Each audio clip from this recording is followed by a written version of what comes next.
धाकड़ खबर बेखौफजुमा बेबाक अंदाज। धाकड़ खबर के न्यूज रूम से मैं आपके साथ हूं अकरम रईस खान। कोर्ट संबंधित खबरों का ताज़ा बुलेटिन लेकर एक बार फिर से आपके सामने हाजिर हो गया हूं। आज के बुलेटिन में 8 अहम खबरें जिनसे आपको रूबरू कराने जा रहा हूं। लेकिन खबरों की शुरुआत करें उससे पहले कोई जानकारी है छोटी सी आपको बता देना चाहता हूं। आज जुमेरात है यानी कि बृहस्पतिवार, गुरुवार, इंग्लिश में आप कह सकते हैं थर्सडे है। और आज का यह आखिरी बुलेटिन है धाकड़ खबर का। कल फ्राइडे यानी कि शुक्रवार है, जुमे का दिन है। हम लोग छुट्टी पे रहेंगे, कोई बुलेटिन आपके सामने नहीं आ पाएगा। परसों हफ्ते यानी कि शनिवार की सुबह आपसे फिर मुलाकात होगी। अभी फिलहाल शुरुआत करते हैं बुलेटिन की पहली खबर के साथ।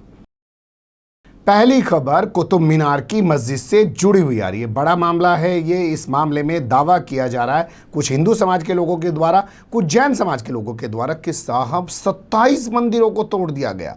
27 मंदिरों को तोड़कर कुतुब मीनार में कुव्वतुल इस्लाम के नाम से मस्जिद बनाई गई है। और 800 साल पहले ये जघन्य अपराध किया गया है। इसलिए हम चाहते हैं दोबारा से उन 27 के 27 मंदिरों को बनवाया जाए और हमें पूजा करने का अधिकार दिया जाए। ये डिमांड के साथ एक पिटीशन कोर्ट में दाखिल की जा चुकी है। उस पर लगातार सुनवाई जारी है।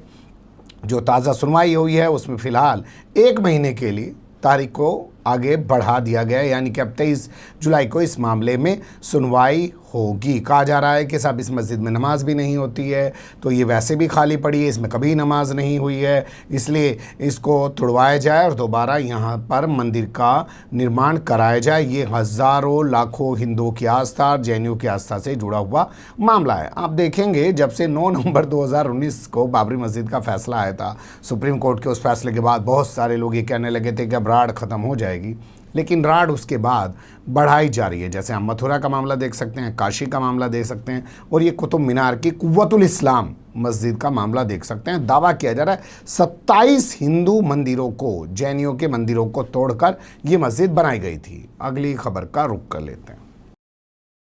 एसआईटी की रिपोर्ट पर कार्रवाई की मांग करना एक वकील महोदय को महंगा साबित हुआ। अदालत ने उनकी अर्जी यानी कि पिटीशन तो खारिज की ही, साथ ही उन पर 25,000 रुपये का जुर्माना भी ठोक दिया। अब यहाँ आपके दिमाग में 2 सवाल आने चाहिए कि भैया कौन सी एसआईटी है और कौन सी अदालत ने किया। तो सबसे पहले आपको अदालत का हाल बताते हैं। अदालत है उत्तर प्रदेश की Allahabad high court. Allahabad high court के सामने ये मामला पहुँचा था और चीफ जस्टिस जो हैं यहाँ पे संजय यादव, उनकी बेंच के सामने ये मामला पहुँचा तो उन्होंने पिटीशन को सिरे से खारिज कर दिया। उनके साथ बेंच में जो दूसरे जज साहब थे, उनका नाम है शत्रुराज अवस्थी, और साथ ही पिटिशनर पर 25,000 रुपये का जुर्माना लगा दिया। कहा कि ये अदालत का वक्त बर्बाद करने के लिए दाखिल की गई पिटिशन है। अब बात कर लेते हैं एसआईटी की। आपको याद होगा पिछले साल 2-3 जुलाई का मामला था। पुलिस वाले विकास दुबे को पकड़ने के लिए गए, लेकिन विकास दुबे ने पहले से ही वहां पर फील्डिंग बैठा रखी थी और सीओ यानी कि डीएसपी समेत 8 पुलिस वालों की हत्या कर दी और उसके बाद फरार भी हो गया। उसके किसी साथी को उस वक्त खरोच तक भी नहीं है। उसी मामले के बाद दैत दनादन एनकाउंटर हुए तो एक एसआईटी बनाई गई थी।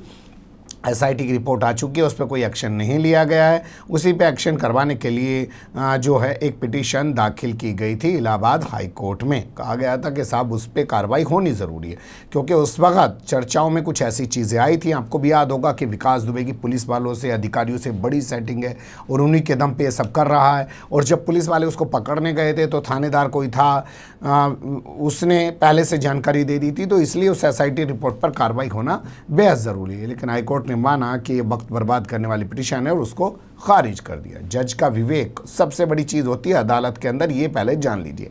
अगली खबर का रुख कर लेते हैं। ममता बनर्जी की पिटीशन पर तमाम विरोध के बावजूद उन्हीं जज साहब ने सुनवाई की और फैसले को सुरक्षित रख लिया है। बता दें आपको, नंदीग्राम में मिली हार को ममता बनर्जी ने हाईकोर्ट के अंदर चुनौती दी है और इस पूरे मामले को कौशिक चंदा नाम के जस्टिस सुन रहे हैं। उन्होंने इस मामले को 24 तारीख यानी आज के लिए लगाया था, लेकिन उससे पहले ही ममता बनर्जी ने एक पत्र लिख दिया था acting chief justice Rajesh Bindal को। कहा कि देखिए ये तस्वीरें सामने आ रही हैं, कौशिक चंदा जो है बीजेपी के साथ मंच साझा कर रहे हैं, इसलिए बीजेपी से जुड़ी हुई यानी कि बीजेपी के कैंडिडेट से जुड़ी हुई पिटीशन है ये। इस पिटीशन से उनको अलग करना चाहिए और किसी और की बेंच बना देनी चाहिए, लेकिन ऐसा नहीं हुआ। आज कौशिक चंदा ने इस मामले पर सुनवाई की और सुनवाई करने के बाद फैसला सुरक्षित रख लिया। यही नहीं, अखबार में छपी खबर के मुताबिक कहा जा रहा है कि सुनवाई के दौरान कई सारे सवाल जज ने खुद को लेकर पूछे। कहा कि जब 18 तारीख को ये पिटीशन दाखिल की गई थी तब आपको नहीं पता था मैं कौशिक चंदा हूँ? अगर मैं उस वक्त वकील था और बीजेपी के मंच पर चला गया था तो क्या उन तस्वीरों को लेकर आज मेरे पे ऊपर सवाल खड़ा किया जाएगा? और क्या मीडिया में उन तस्वीरों के आ जाने से मैं सुनवाई करने से हटा दूंगा अपने आप को या हट जाऊंगा? ये तमाम चीज़ें उन्होंने कही हैं। उन्होंने अभिषेक मनु सिंह भी, जो ममता बनर्जी की पैरवी कर रहे हैं, सुप्रीम कोर्ट के जाने माने वकीलों में से एक हैं, उनसे पूछा क्या यही एथिक्स हैं आप लोगों की? उस वक्त क्यों नहीं कहा? तो इस पर अभिषेक मनु सिंह ने कहा कि उस वक्त ये मामला जानकारी में नहीं था, बाद में हम लोगों ने बाकायदा रिटर्न में इसकी शिकायत की है, लेकिन अब इन्होंने इस मामले को सुरक्षित रख लिया है। फैसले को देखेंगे क्या फैसला इस पूरे मामले पे सुनाते हैं, लेकिन इनका इस सुनवाई के दौरान खुद ही सवाल पूछना कई सारे सवालों को जन्म देता है। बेहतर होता कि जब ममता बनर्जी ने पत्र लिखा उस पर चीफ जस्टिस राजेश बिंदल पूछते कि आपने पहले क्यों नहीं कहा, अब क्यों कह रही हैं, लेकिन ये खुद पूछ रहे हैं। तो ये बहुत सारे सवालों को जन्म देता है और लगता है ये मामला यहाँ रुकने वाला नहीं है, ये मामला आगे जाएगा। बता दें आपको, ये मामला इसलिए भी बड़ा हो गया है क्योंकि मिथुन चक्रवर्ती का मामला भी इन्हीं की अदालत में विचाराधीन है और ममता बनर्जी टीएमसी ने इस पर भी सवाल उठाया कि मिथुन चक्रवर्ती का मामला भी इनकी अदालत से हटाया जाना चाहिए, लेकिन इन्होंने तो ममता बनर्जी वाले पे यही मामले पे ही आज सुनवाई कर डाली है। देखना दिलचस्प होगा किस तरीके का फैसला आएगा और उस फैसले के बाद किस तरीके का राजनीतिक रिएक्शन आएगा। अगली खबर का रुख कर लेते हैं। आईएमए यानी कि इंडियन मेडिकल एसोसिएशन द्वारा दर्ज कराई गई एफआईआर्स को रामदेव चाहते हैं दिल्ली में एक जगह इकट्ठा कर दिया जाए और इसके साथ ही पुलिस वालों को आदेश दिया जाए कि वो इन एफआईआर पर कोई कार्रवाई न करें। ये दोनों डिमांड्स लेकर वो पहुंच गए सुप्रीम कोर्ट।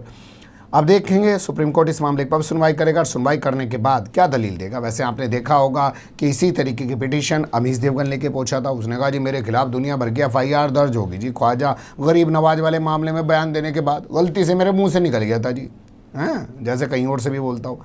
इसके अलावा अर्नब गोस्वामी वाले मामले में भी ऐसा ही किया था, गया था, उसके खिलाफ जगह जगह एफआईआर दर्ज हुई थी, तो उसमें भी ये डिमांड की गई थी। अब रामदेव भी पहुँचे हैं, उन्होंने कहा कि झारखंड में, छत्तीसगढ़ में मेरे खिलाफ एफआईआर दर्ज की गई है, मैं चाहता हूं इन तमाम एफआईआर को दिल्ली में इकट्ठा कर लिया जाए, एक जगह इनकी तमाम जांच होनी चाहिए और अभी फ़िलहाल आप एक आदेश भी जारी कर दें जो पुलिस वाले कोई कार्रवाई ना करें। बता दें आपको, इन्होंने एलोपैथी पे सवाल उठाया था, स्टूपिड बता दिया था उसको और ना जाने क्या क्या बोल दिया था। उसके बाद आईएमए से जुड़े डॉक्टर्स ने इनके खिलाफ जगह जगह एफआईआर दर्ज कराई थी। अगली खबर का रुख कर लेते हैं। नए आईटी नियमों को मद्रास हाईकोर्ट में चुनौती दी गई है और मद्रास हाईकोर्ट की फुल बेंच ने मोदी सरकार को या सीधे गए केंद्र सरकार को नोटिस जारी करके जवाब तलब कर लिया है। तेहरा मीडिया संगठन जो हैं वो पहुंचे हैं और इसके अलावा एक पत्रकार महोदय पहुंचे हैं, उन्होंने एक पिटीशन दाखिल की है जिस पर चीफ जस्टिस जो है संजीव बनर्जी, ये वही जस्टिस हैं जिन्होंने कहा था कोरोना के चलते कि चुनाव आयोग पे हत्या का केस दर्ज होना चाहिए, और इनके साथ जस्टिस सेंथिल कुमार की बेंच ने ये नोटिस जारी किया है। बता दें आपको, डिजिटल न्यूज़ पब्लिशर एसोसिएशन है और इसके अलावा पत्रकार मुकुंद पद्मनाभन हैं, उन्होंने ये पिटीशन दाखिल किया। इन्होंने कहा कि नए आईटी कानून जो लाए गए हैं वो जो डिजिटल प्लेटफॉर्म है, जैसे हमारी दुकान चल रही है उसे डिजिटल प्लेटफॉर्म ही कहते हैं, और कुछ और चीज़ें हैं वो सोशल मीडिया कहते हैं। तो डिजिटल प्लेटफॉर्म पर अंकुश लगाने के लिए ये कानून लाए हैं और उसके चलते हम लोगों को आगे भविष्य में काम करने में दिक्कत हो सकती है, और ये जो कानून है ये असंवैधानिक है, इसलिए इनको हाईकोर्ट में फिलहाल चुनौती दी गई है। नोटिस जारी हो चुका है, देखना दिलचस्प होगा कि इसमें क्या जवाब सरकार दाखिल करती है। वरना आज की खबर तो आप देख ही रहे हैं, ट्विटर के जो एमडी हैं उनको कह दिया अजय भैया लोनी बॉर्डर थाना, कभी जाइएगा लोनी बॉर्डर थाना, कितना सड़ा हुआ थाना है। ट्विटर के मालिक को, एक तरीके से मालिक ही हो ना इंडिया के अंदर, उनको वहाँ बुला के क्या दिखाने बताने की कोशिश की जा रही है, क्या ट्विटर के अधिकारी कर्मचारी में डर पैदा किया जा रहा है। देखो तुम्हारे एमडी को हमने ला के थाने में खड़ा कर दिया, अगर हमारी बात नहीं मानोगे तो तुम लोगों को यहाँ काम करना बड़ा मुश्किल होगा। आगे चलते हैं। चुनाव आयोग ने पूर्व केंद्रीय मंत्री पर लगा दिया है 3 साल तक चुनाव नहीं लड़ने का प्रतिबंध। ये खबर हैदराबाद से आ रही है। हैदराबाद चुनाव आयोग ने इस तरीके का फैसला लिया। पूर्व केंद्रीय मंत्री, नाम है बलराम नाइक, उन पर ये 3 साल तक का बैन लगाया है। किस मामले में लगाया वो थोड़ा सा जान लीजिए। हैदराबाद की एक सीट है जिसको आप कह सकते हैं महबूबाबाद सीट। 2019 में इन्होंने कांग्रेस के टिकट पर यहाँ से चुनाव लड़ा। अब चुनाव आयोग का कहना है कि बार बार इनको नोटिस भेज रहे हैं कि भैया 2019 में जो चुनाव लड़ा ये एससी सीट है, रिजर्व सीट है, ये जो आपने यहाँ से चुनाव लड़ा तो जो खर्चा हुआ उसका ब्यौरा दे दो। अब ये ब्यौरा नहीं देना है तो भाई साहब एकदम कितना सख्त कदम उठाया कि 3 साल तक इनके चुनाव लड़ने पे चुनाव आयोग ने रोक लगा दी है। देखना दिलचस्प होगा कि इस फैसले को क्या ये बलराम नाइक हाईकोर्ट में चुनौती देते हैं या इसको ऐसे ही सिर माथे पे रख के बैठ जाते हैं, और इसके बाद किस तरीके की जो राजनीतिक प्रतिक्रिया है वो सामने आती है। लेकिन ये अपने आप में एक बड़ा फैसला, इसके अलावा दिखता नहीं है कि चुनाव आयोग कहीं और पे इस तरीके के फैसले ले रहा हो। बता दें आपको, यूपीए की सरकार यानी कि मनमोहन सिंह की जब सरकार थी उस वक्त ये केंद्रीय राज्य मंत्री रहे थे उस सरकार में। अगली खबर का रुख कर लेते हैं।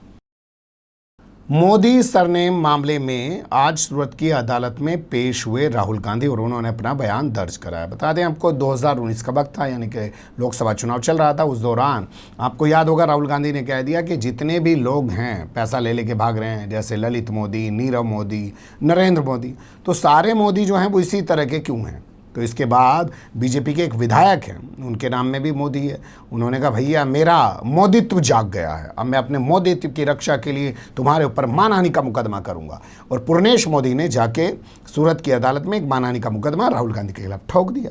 अब मुकदमा जब ठोक दिया तो अदालत ने कहा भैया आ जाओ और अपना आखिरी बयान दर्ज कराओ। ये पहुँच गए और इन्होंने आज अपना आखिरी बयान दर्ज कराया। देखना दिलचस्प होगा इस मामले में अदालत किस तरीके का आदेश देती है, क्योंकि अभी हाल फिलहाल में हमने 2 दिन पहले देखा कि मानहानि का एक पुराना मामला था जिसमें देश के पूर्व प्रधानमंत्री एचडी देवेगौड़ा के खिलाफ 2 करोड़ रुपए का जो है मानहानि का आदेश जारी कर दिया, यानी कि उन्हें 2 करोड़ रुपए देने पड़ेंगे। कहीं ये मुकदमा राहुल गांधी को भारी ना पड़ जाए। अगली खबर का रुख कर लेते हैं। ये खबर अदालत से नहीं है लेकिन अदालत से जुड़ी एक बड़ी शख्सियत से है, इसलिए हम लोगों ने इसको कोर्ट बुलेटिन में रखा है। शहंशाह फिल्म आप लोगों ने देखी होगी। रिश्ते में तो हम तुम्हारे बाप लगते हैं लेकिन राम है शहंशाह, लोहे का अमिताभ का हाथ, इधर रस्सी, एक आंख ढकी हुई है। क्या स्टाइल था भाई साहब। और वो वाले स्टाइल में दिल्ली पुलिस काम कर रही है। ये किसका कहना है? ये कहना है सुप्रीम कोर्ट के पूर्व जस्टिस मदन बी लोकुर का। उनका कहना है कि जिस तरीके से अमिताभ बच्चन ने भरी अदालत के अंदर विलेन को फांसी पे लटका दिया था उस फिल्म में, ठीक उसी तरीके से दिल्ली पुलिस काम कर रही है। दिल्ली दंगे से जुड़े हुए एक मामले का जिक्र करते हुए उन्होंने टेलीग्राफ को इंटरव्यू दिया और उसमें बात की। उन्होंने कहा कि जो देवांगना कलिता है उसको पिछले साल गिरफ्तार किया गया। गिरफ्तारी के फ़ौरन बाद अगले दिन जो वर्चुअली सुनवाई हो रही थी अदालत में उसमें देवांगना को जमानत दे दी गई, लेकिन देवांगना को वहीं के वहीं दिल्ली पुलिस ने दूसरे मामले में गिरफ्तार कर लिया। समझ रहे हैं ना, वही शहंशाह वाला सीन चल रहा है। दूसरे मामले में गिरफ्तार कर लिया, इसके बाद उनको फिर से जेल में डाल दिया गया। बाद में उन पे यूएपी और तमाम चीज़ें लगा दी गई और 9000 पन्नों की एक चार्जशीट तैयार की गई, 9000 पन्नों की। और बाद में मजाक देखिए कि 9000 पन्नों की वो चार्जशीट पेन ड्राइव में डाल के दी गई, जैसे इनके अब्बा ने कंप्यूटर दे रखा हो जेल में बैठ के चलाने के लिए देवांगना कलिता को। बताइए क्या मजाक चल रहा है नहीं दिल्ली पुलिस का। पेन ड्राइव में डाल के दे रहे हैं, ले भाई ले ले इसको पढ़ लियो बैठ के। 9000 पन्नों की चार्जशीट प्रिंट आउट भी नहीं करा के दिया। ये इस पर सवाल उठा रहे हैं और इसे कह रहे हैं कि ये जो है सब ठीक नहीं हो रहा है। लेकिन सवाल तो इंटरनेशनली भी उठ रहे हैं। शर्म अब नहीं आती है। अब दंगाई होना, बवाली होना, भड़काऊ होना, अब ये सबसे बड़ी जो है वो उपलब्धि लोग अपनी मानने लगे हैं। कहते हैं कि जितनी हमें गालियां मिल रही हैं उतनी हमारी तरक्की हो रही है। देखा होगा ना, लंदन में नरेंद्र मोदी ने कहा मेरी खुशी का एक ही राज है, मेरी तरक्की का एक ही राज है कि मैं कई किलो गालियां खाता हूं। तो उन्हें भी पता है जितने लोग गालियां देना बंद कर देंगे टीआरपी डाउन होनी शुरू हो जाएगी। तो इसलिए उन्हें हमेशा ऐसे काम करते रहना ताकि गालियाँ देने वाले बरकरार बने रहें। यही हाल सबका हो गया। जितने भोपू मीडिया वाले दलाल हैं, पत्रकार, उनको भी देखिए वो रात दिन गाली खा रहे हैं। देखो मोदी जी हम तो आपके लिए गाली खाते हैं जी, देखो लोग हमें क्या क्या कह रहे हैं। छोड़िए कहानी को, एंड करते हैं बुलेटिन को। बने रहिएगा धाकड़ खबर के साथ। फिलहाल कमेंट्स के रूप में आप लोग अपनी राय दे सकते हैं, खबर को लाइक कर सकते हैं, चैनल को सब्सक्राइब कर सकते हैं और ज़्यादा से ज़्यादा हमारी खबरों को शेयर कर सकते हैं। फिर ऐसे ही किसी सुलगते हुए या उलझते मुद्दे लेकर मैं आपके सामने हूँगा हाजिर। फिलहाल अभी मुझे दें इजाज़त।